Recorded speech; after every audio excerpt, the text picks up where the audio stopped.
એક દીકરો અને એની માં બે હતા, અને એની માએ ઓલા દીકરાને સફરજન આપ્યા, સમજાણું?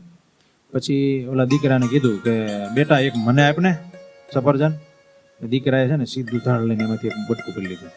પછી બીજા હાથમાં હતું ને એને બટકું ભરી ગયું. આપવું પડે ને નગર. એટલે એની માં તો જોતી જ રહી ગઈ. એને એમ થઈ ગયું કે આ કેમ આવું કર્યું. એની માનું જરા મોઢું પડી ગયું, સાંભળવું થઈ ગયું. આવા સંસ્કાર મારા દીકરાને, હું માગું છું ને એ બટકા ભરી જાય. થોડી વાર થઈ ને ત્યારે એના દીકરાએ એક હાથમાંથી સફરજન આપ્યું એને માને કે લે મમ્મી આ મીઠું છે. પહેલી નજરે જોવા તો આપણને શું લાગે? એને આપવું નહોતું એટલે બટકું ભરી ગયું, સમજાણું?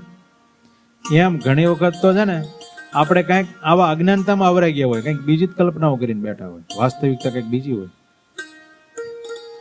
એટલે નાની બાબતો પણ અજ્ઞાનતામાં આવરાઈ ગયા હોય તો આપણે કંઈ ઓળખી ન શકીએ અને એને લઈને દુઃખી થતા હોય. ઘરમાં તમે જોજો મોટા ભાગે કંઈક ઝઘડા અને કંકાસ થાય ને, આ આધ્યાત્મિકમાંથી હું તમને પરિવારમાં એક વાત લઈ આવું તો મોટા ભાગે અંદરની એકાબીજીની લાગણી જ હોય છે.